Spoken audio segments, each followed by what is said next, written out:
Hey guys, I'm Nick and welcome back to a new tutorial. Today we are creating this effect which was requested by one of my patrons and is inspired from this man with machine kinda loader or whatever it could be, but it looks pretty cool, so I thought let's give it a shot.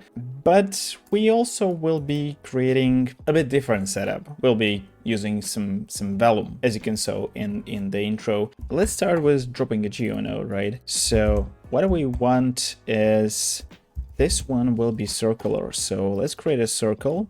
Let's make it it's polygon orientation. I want it to be laying flat, so we also can type number 2 on the keyboard, and then we will have this straight top-down view. Then what I want to do is copy and transform actually, and yeah, let's see if it works. If not, we will be doing that rectangular setup. But what I want is a few copies like this. Yeah, maybe like this would work better. But I'm thinking why my uniform scale right now is basically, you see that with each copy we are scaling from the previous. But what if we go with like 0.8 here? Will it be uniform? Nope, it won't. Okay, then we can go with a copy to points, and here we have my add number of points. All right, and if I change this W, what is this parameter actually? It's a weight, right? Okay, attribute wrangle. We have our EW. So I have my 4 points. Let's say that P scale equals 1 minus, no, actually equals at PW. So and we have the P scale on these points. So now if I look at the circle here and say copy to points, we have 4 primitives. I'm just wondering why I cannot scale them down. Oh, actually, I don't know what happened, but like somehow I haven't written down the P scale, but yeah, all right, so let's get this one to 0 and this one to 0. Yeah, now we have, I assume we have sort of correct scaling going on here. And now if I delete everything but keep the points, so just uncheck this enable here, and group can be this shift 8 sign, and then you kind of will have all these points, right? For the circle, divisions should be a bit more divisions. Yeah, like this. And we should add a bit more points to this one, so it should be 1 2 3 4, so it's 5, then it's 0.4. Yeah, I think it should be good with this one. Yeah, we're looking at kinda interesting effect here. So we have our points, right? And now I wanna copy spheres. So sphere, let's create sphere, copy to points. I wanna plug this delete node into the right input, and copy to point, and sphere goes into the left input of copy to points. Of course, this is way too big, so uniform scale goes to this is what I thought. Maybe we should go with a bigger circle. Yeah, like this, with the bigger circle. And these spheres should be really tiny, so 0.05 something. Maybe this one will be looking better. Okay, cool. We have our kind of base, you know.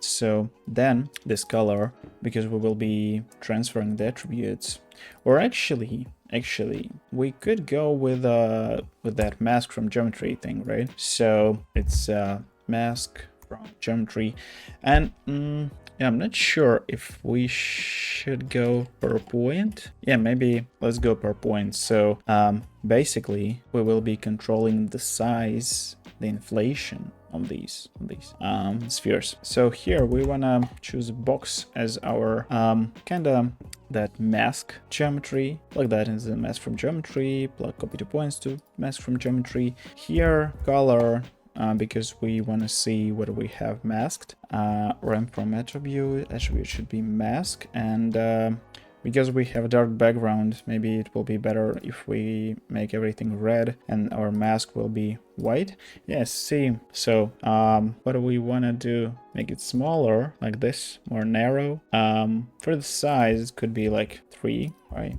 I don't know, 2. For that box, we want to go with transform. Add the transform because we want to shift the pivot point, because pivot point is will basically control the rotation. So come on, I just need transform. All right. So here in this transform node, we want to transform the pivot. So set it to 1 and translate z axis. Oh, no.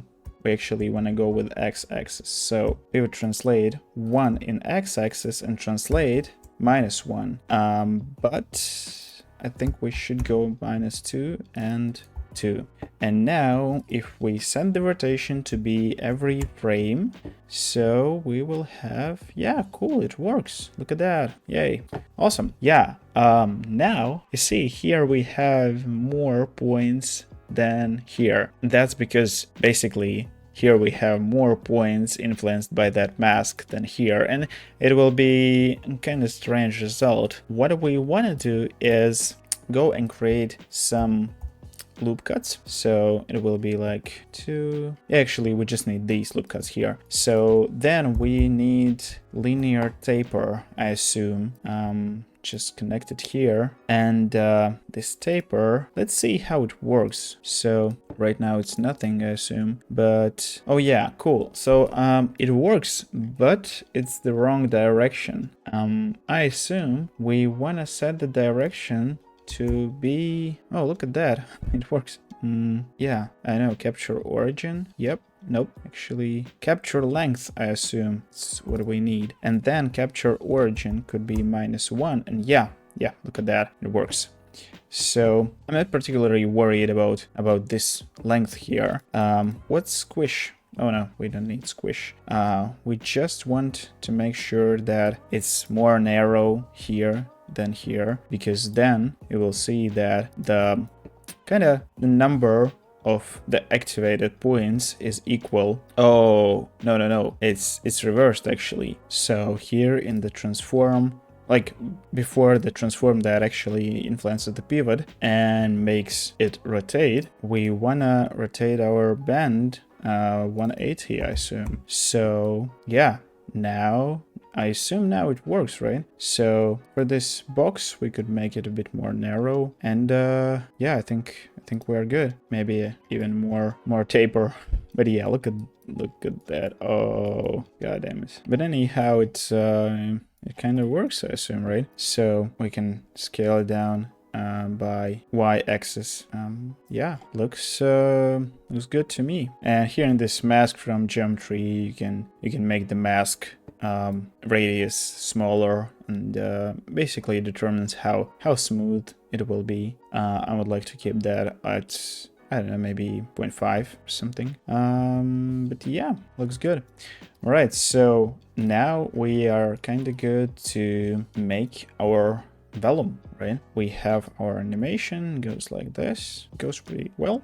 And let's drop a Vellum. Actually, no, let's start with the group expression. So because we will be inflating these pieces, they should be attached to something, because right now they are not attached to anything. So we drop the group expression. Here we can set it to be points, because we are working with points.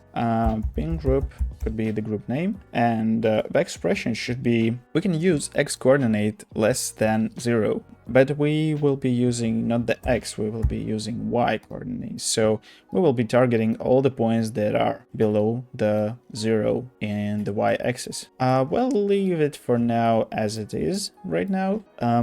We will be adjusting that a bit later. Anyhow, Vellum clause, Vellum configure clause, actually. So I've used the mass, I've set it to calculate uniform, then pin points should be pin group, and pin type should be permanent. Stiffness, I actually set it to be 1000, and for the bend, it's around 0.0001. Awesome. This is the class. Now we should add some pressure, because we you can just type Vellum configure balloon and you will have both of these actually. But yeah, we want to just attach the pressure. Yeah, basically, if we will be expanding claws, it will be just crumply, you know. And we want these spheres to actually kind of inflate. So that's why we will need this pressure here. And for the pressure, I want to go with a pretty high stretch value. And oh, actually, no, it's the wrong one. So for the pressure, yeah, I'm having the highest value for the pressure. Stiffness could be set to 1. And output group should be pressure, because we will be addressing it in the Vellum constraint properties in the .NET. And yeah, that's it here. So 2 nulls. One should be our out geo, and second one should be out con, and it's plugged into our constraints here. All right. Few things that we should do right now. We wanna remap our mask attributes to certain values. Attribute remap, and we did that for my first viral tutorial with the expanding class. So basically, we are remapping our mask, which is from 0 to 1. We are remapping it to the rest scale and the pressure rest scale. So let's name it rest scale here, and I think we can go with like 10 here, and this will be our rest scale for the class. And then we add another attribute remap and called pressure, and this will be, I don't know, from 1 till 300, I don't know, whatever. So, oh, and this rest scale, it should also go from 1, because if it will be 0, it will just collapse everything. I think then just, yeah, null, out, params. Cool, boom. Now, wanna go into the network.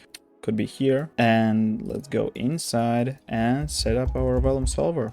So we have our Vellum solver, we have our Vellum object, we have our Vellum. Oh, whoa, what's happening? Go back, network, Vellum object here, Vellum source here. Okay. Now in the Vellum source, we're gonna go and select our out geo for the sub pass. For the constraint sub pass, we should go and select our out con. And I don't know, we probably, oh no.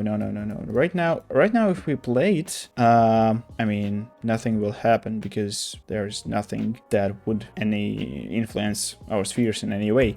I would say let's go and drop the Vellum constraint properties, and this one will be pressure con, and we should go add another one, which will be stretch con. So here we target the group that is called stretch, and for this one we are targeting group which is called pressure. And in both of these we will be working with rest length scale, and both of these I just selected, drag the window over stretch con, pressure con, and go to the inputs, and input 2 should be not the DOP data. We can go with a SOP actually, and select our out params here, and use the expression. We can check that checkbox, and here we can write down for the pressure, and write down that we are creating a new variable called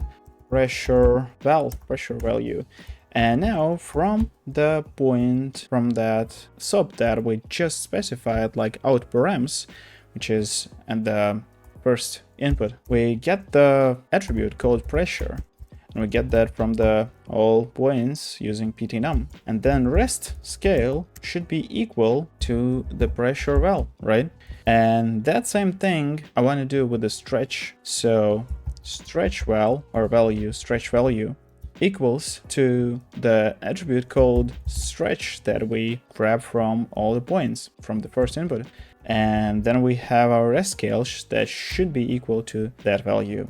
So right now, let's just check what happens. Yeah, this doesn't look like the desired effect. So let's check what we have here again. So my attribute remap has the pressure here. Oh, of course, it's the rest scale here, not the stretch. So let's go into the .NET and change our stretch to rest scale. And now, if we did everything correct, yay, it works. Look at that, it freaking works. Okay, and yeah, then it just slides all over. What I want to do now is basically, yeah, that's it, you know. So we just should go to our spheres and make them a bit more in the frequency. Let's go with like 5 maybe. Yeah, and now it will be like super slow to simulate, definitely super slow, but we can just bypass the subsolver. And I want to remove this coloring, yeah, just so it doesn't mess with us. Other than that, maybe pin group points, we can also modify that, because there are too many points that we are treating as pinned. So what if I say that not 0, but minus point minus 1, or minus point minus 2. Yeah, minus point 1 minus 1. Gosh. So yeah, minus 0.01. Cool. Then go to the .NET again, and let's pray that it will be simulated at the at least some sort of a speedy. And I cannot say that it's too bad. Yeah, it's actually not that bad, I would say. The only thing here is, yeah, I definitely want a little less pressure. Yeah, and you can see here we will need a bit more substeps, or constraint durations to be precise. But yeah, it looks pretty good, I would say. Yeah, it's definitely better than that square one that I did. So let me just and you know what? Yeah. So I want these to be inflated less than these. And how we can do that? Probably we have this PW, right, in the copy to points. So all of these points have the PW, and this PW is different. This PW is different from this PW. So now if we make if we colorize, just to check how it works there. So color ramp from attribute, white to red, and PW. Hey, look at that. Look at that. And this PW actually goes from, as you can see here, it goes from 0.9. And what the hell are these? Remove these. So it goes from 0.9 to 0.4. So 0.4 and 0.9. Now look at that. We have some value that we can add to the that rest length. I want to add that both to the pressure and rest scale. So attribute wrangle, and look at that, we have that PW. Yeah, we have it. I'm just wondering if we need to remap the values from 0.4 to, I mean, the old values are 0.4 and 0.9, and I want to remap them to be 0 and maybe 0.1 or something. So we can attribute randomized transfer swap. What should I get from these? So it should be just remap, right? Attribute remap, right? Yeah. We can probably, for consistency, we can probably add that attribute remap here. And this, let's just call it remap rest scale. This one remap pressure. Yeah, cool. And this one remap PW, whatever it is. It's point weight, but what the hell is the point weight? So PW. Yes. New name should be, I don't know how to call this. It's always was like, it's the hardest thing in the programming and developing, and Houdini also is naming the freaking variable. So I don't know, it's like circle index, CI, circle index, okay, let it be. So its input minimum is 0.4 and input maximum is 0.9, and I wanna do 0 and 1 probably. I don't know. Yeah, let's try 0 and 1. And so we will be adding that to the remapped pressure and remapped rest scale. So here we have the rest scale and pressure, right? So rest scale equals CI. And same goes for the pressure. We just need these add signs everywhere. Boom and boom. And I'm very curious how it will look now. Just let's simulate a few frames just to see. Yeah, see, it's nope. It doesn't look right to me. So it's CI, right? Right. So why doesn't it work as expected? Rest, scale, pressure, everything's correct. But actually now, if yeah, look at that. If I remap it from 0 and 5, not like 0 and something 1, it looks much better to me, right? We maybe need to add a few colliders, but essentially, if we go with the Vellum post process, we might be pretty close to winning this. So Catmull Clark subdivision set to 2, extrude by thickness, we don't need that. But yeah, look at that. It looks pretty good. The only thing is that there should be a certain threshold for the pressure, because you see that rest scale is from 1 to 10 and remap pressure is 1 to 300. So basically there is a ratio between the pressure and stretch scale. So it means that for the pressure my CI should be multiplied by... it cannot be multiplied by 30. Let's try by 10. Okay. So just wondering how it will look. So for the DOP network, let's check how it renders now. Yeah, so I'm still not sure if it's the correct form, but you know what? What I already know that we should add is the ground plane, because ground plane is crucial, because right now our Vellum thingies, you see, they kind of go down. So ground plane goes here, and the ground plane position, yeah. Now you can see how ugly it is. Probably minus 0.5, right? Yeah, all right. And let's simulate it once again. It's really interesting how it goes here.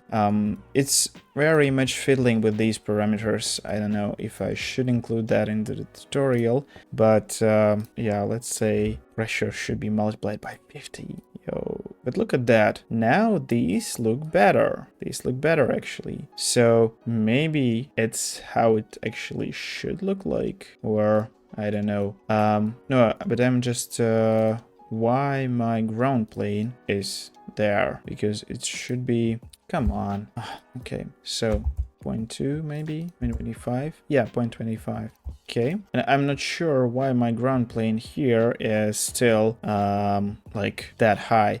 Maybe I should go and reset my simulation. I don't know. But yeah, essentially, let's just check this DOPNet. And but yeah, this looks good. This looks good to me. Absolutely. Oh, but now you see, yeah, look at that. So here's the deal. Once we update that value, it goes up and it stays in that updated form. See, yeah, it doesn't feel right to me, and we will need probably to do some math, some heavy math with this mask, because it's basically that remap should be multiplied by mask, I assume. Or yeah, let me think about it. All right, so I need to do a little bit of mathematical magic, which is for me is trial and error. I was the worst student in the math class, so but yeah, basically we want to set that PW thing, which is basically our circle index CI, to be active or to have any sort of value only when that mask is more than 1 at that segment. So basically what I'm doing here is remapping that at PW from 0.4 and 0.9 to 0 and 1, and then I'm subtracting the inversion of the value of that PW, and then I'm applying that back to the PW. So I'm terrible at explaining math, but I've just spent like 15 minutes just trying to solve this. But anyhow, it works. So now we can remap and basically everything that we already did, it works. The only thing in .NET, I'm really frustrated with this ugly ground plane, so let's delete this Shift 8 sign and select the Vellum object, right? So yeah, here it is, and it works good, and yeah, whatever it is, but it looks pretty cool to me. And the only thing is, maybe I would love to decrease that pressure for now. Let's make it like 200. The scale could be 10, but I wanna set this CI, that ratio, I wanna set it to be 100. And let's see what we got now. Yeah, so now definitely it's much more prominent in terms of how these are smaller than these here. And yeah, I think this looks much better than the thing that I have rendered a few days ago. But yeah, you know what? This looks pretty good. The only thing we could do is, I don't know if we actually need to add more of these of the frequency. Let's try with the frequency set to 7, but also in the DOP network we will need to do a few things. So maybe we could add a bit of just a slight bit of pop wind, right? Amplitude 0.2, and yeah, after that I would also love if we could have a bit more substeps, or at least constraint duration set to 200 and substeps set to, oh no, not 12, 2 substeps. Yeah, that should be it. Oh yeah, look at that, we have much more detail right now. We have more of them squished together, and yeah, I think this looks much better than we had it before. So from this, all of this stuff, what we forgot? We forgot the UVs, right? So lapse auto UV, I assume, goes to our spheres. Not the best UVs, definitely not the best UVs. Maybe merge small islands, we could check that. Yeah, whatever, I think it will look good. Then once we have the UVs, what do we need else? Probably we can delete a bunch of attributes, right, after this .NET. So attribute delete. So what do we want is, we want to keep the mask, because do we have the mask? Yeah, we have the mask. We want to keep the velocity, and we want to I don't know, maybe we definitely want to keep the UVs, yeah, and delete non-selected. So we have mask, P, velocity, and UVs. Basically, yeah, that's all we need. Looks good to me. Maybe I could also make it faster a bit, because it will be yeah, if it's 1 degree each frame, it will be like 360 frames, which will be damn too much for the Instagram. And anyhow, I can retime it, right? So yeah, let's just simulate 180 frames and then just make it slower with the retime if we actually need that, right? So where we were with this box, with this transform, so f multiplied by 2, and yeah, let's drop a file cache. File cache goes here. It should not be constructed if you want to use the Fox render farm, so let's say explicit. And gov2, because I already have the geo for that previous version. And delete channels. 180 is the number of frames we want to simulate. We have forgot our sphere that should rotate and be sort of an indicator, like that golf ball that rotates. So what we can do here is just drop that sphere, right? Polygon, primitive type set to polygon, frequency, add a bit more frequency, so 5 should be good. And uniform scale, probably can get it smaller, like 0.4, 0.5, 0.5, yeah. Then drop a transform. In that transform, we should transform the pivot. So it should be -1 and 1. Oh, no, actually minus 0.5 and 0.5, and like this, maybe 0.6 and minus 0.6. But now if we set the rotation to be $f multiplied by 2, we should see that it's the same that we have here. Yeah, but actually, nope. So pivot translate should be 0.6 and translate should be 0.6. Yeah, so now it's better, and it all rotates quite good. Other thing that we should add is auto UVs, of course. No, not auto labs, auto UV. Should go here. And yeah, you know, maybe I wanna add sort of a rotation. Maybe we should drop another transform, which will be after all of these transforms, and then on this transform we could actually go, yeah, look at that. I think I found it, minus $f multiplied by 2. So oh no, look, oh hey, I did some sort of a math function, I think, but no channels 0. Should I? Nope, this won't work. Yeah, so if I drop this transform here before my actual transform where we have our pivot point transformed, and in this transform I add $f multiplied by 2 in the x rotation, I think we get that movement pattern that we actually need. Yeah, sounds good. All right, and now let's go and export it, not export it, actually import it into our DOP network as a collider. So out sphere, and let's go into the DOP net.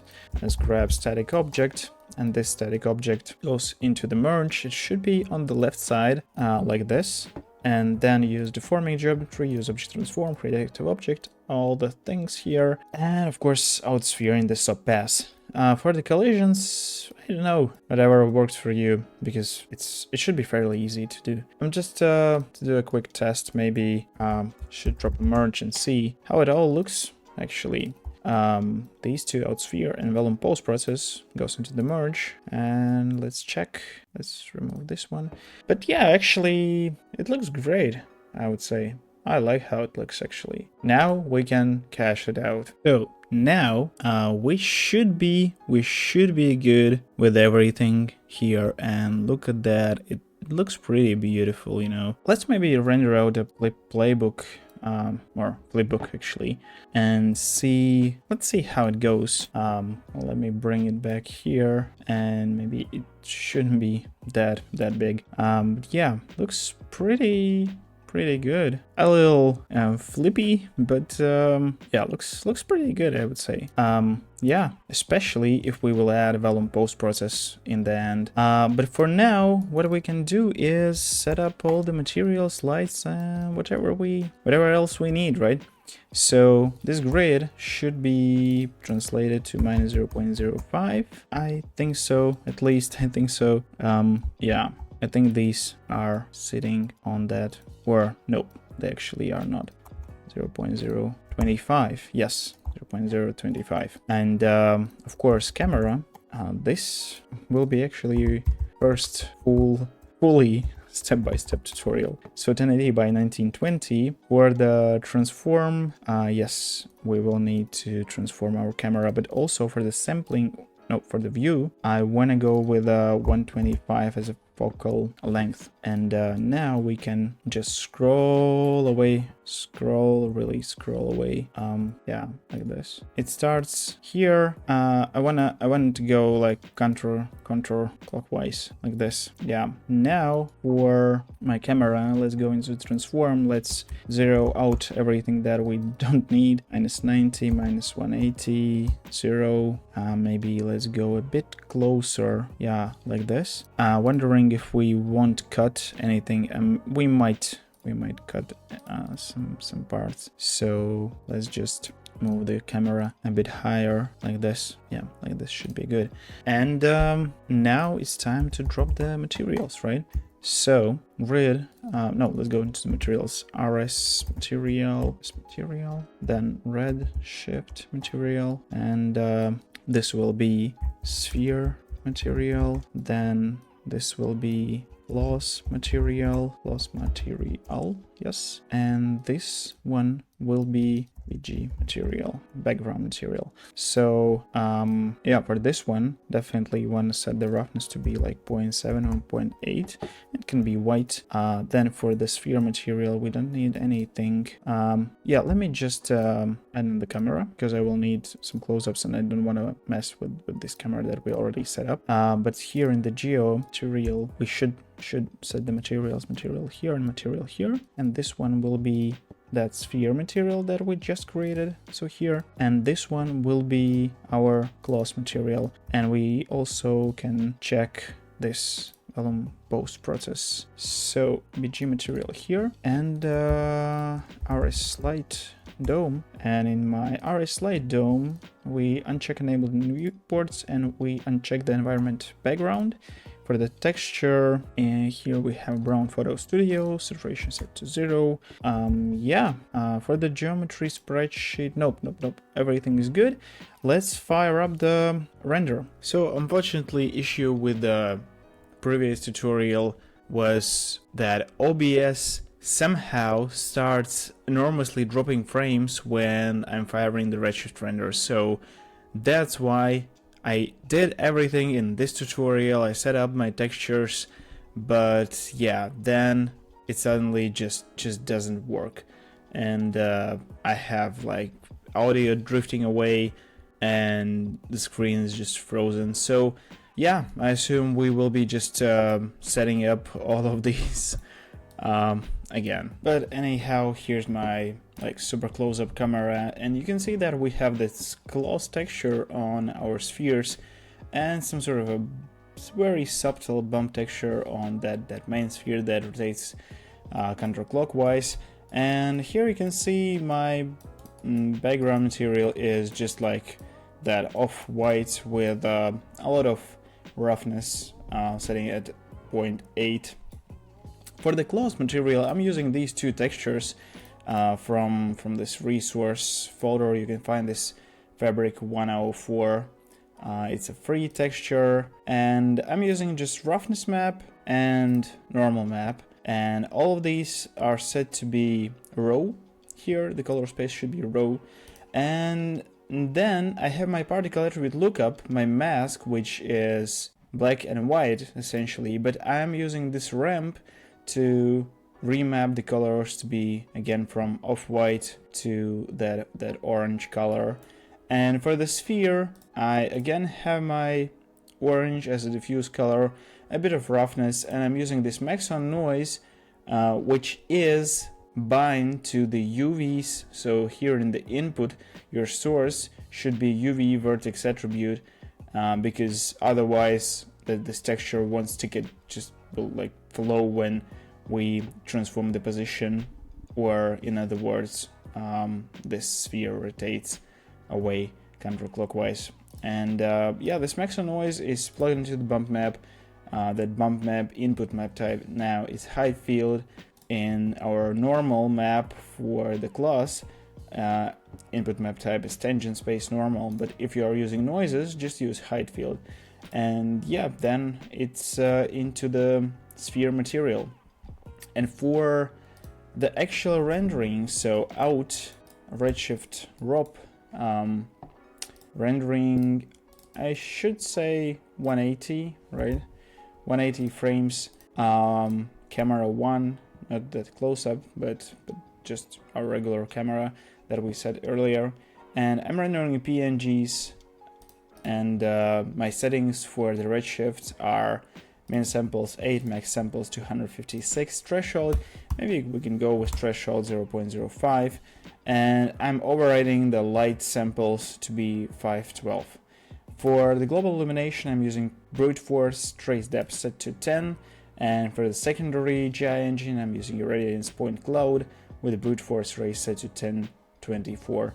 And yeah, I really wanted to record this tutorial in one take, but yeah, somehow I should check how OBS works now. I recently updated my macOS, so might be there's some glitches there. Right now I'm using a different recorder. But anyhow, I really hope that this tutorial was helpful. You really saw my process from very beginning to the finished rendering, and I hope that it will be useful for you in your future. But I will be back next week with another tutorial. Bye!